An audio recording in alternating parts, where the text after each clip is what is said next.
కర్కాటక రాశి వారికి ఈ నూతన ఆంగ్ల సంవత్సరము మరియు ఉగాది పండుగ నుంచి ఆదాయ వ్యయము రాజపూజ్యం ఓసారి తెలుసుకుందాం.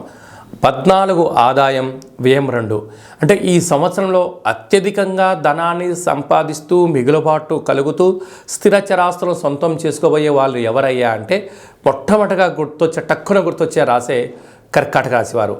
14 రూపాయలు సంపాదిస్తే కేవలం 2 రూపాయలు మాత్రమే ఖర్చు అవుతుంది, 12 రూపాయలు మిగలబోతున్నాయి. కనుక ఈ దీపం ఉండగానే ఇల్లు చక్కబెట్టుకోవాలి అన్న ఉదాహరణకు మనం సామెతగా తీసుకొని వచ్చే ప్రతి రూపాయిను స్థిరాస్తులుగా మార్చండి. భూములు, గృహాలు, స్థిర చరాస్తులను సంపాదించబోతున్నారు ఈ సంవత్సరం అని చెప్పి మీరు బాగా గుర్తుపెట్టుకోవాలి. రాజపూజ్యం 6, అవమానం 6. మీరు ధర్మబద్ధంగా, న్యాయబద్ధంగా, ఆధ్యాత్మికంగా మంచి కార్యక్రమాలు చేయడం వలన ఇంట్లో, బయట, సమాజంలో ఉన్నతమైనటువంటి ప్రేక్షకాదరణ పొంది రాజగౌరవాలు, రాజ పదవులు మిమ్మల్ని వరించబోతున్నాయని చెప్పి గుర్తుపెట్టుకోగలగాలి. పునర్వసు నక్షత్ర జాతకులకు, పుష్యమీ నక్షత్ర జాతకులకు ఈ సంవత్సరం చాలా ఆరోగ్యం బాగుంది. కాకపోతే ఆశ్లేష నక్షత్ర జాతకులకు ఆగస్టు నుండి డిసెంబర్ వరకు మధ్యసున్న కారణం చేత మనోవేదన. దయచేసి ఎప్పుడు కూడా వేదనకు గురవ్వడం వలన మెడిసిన్ లేనటువంటిది. దీని మెడిసిన్ ఏమిటయ్యా అంటే మిత్రులు, సన్నిహితులు, ప్రశాంతమైన వాతావరణాన్ని ఏర్పాటు చేసుకోవడము. చిన్న చిన్న విషయాలకు ఆందోళన చెందనంత వరకు మీకు ఇబ్బంది లేదు. ఆందోళన చెందారా మీరు మానసికంగా, శారీరకంగా దీర్ఘకాలిక వ్యాధులు మీకు వచ్చే పరిస్థితి ఉంటుంది. తస్మాత్ జాగ్రత్త.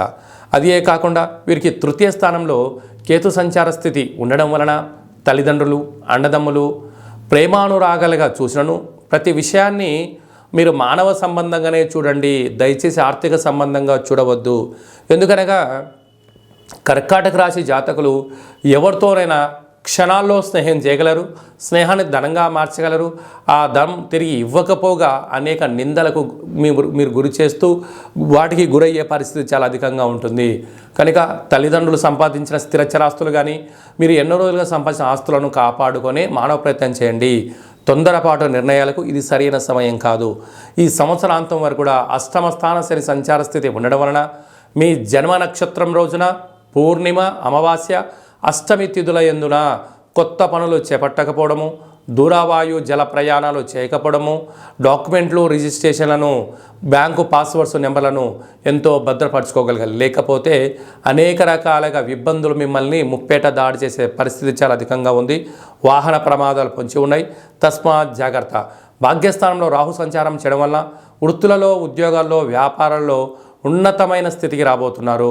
కనుక ప్రేమ వివాహారంలో చాలా జాగ్రత్తగా ఉండాలి. భార్యాభర్తలు ఏదన్నా అనుకున్న 4 గోడల మధ్య ఉండే పరిస్థితి చూసుకోండి.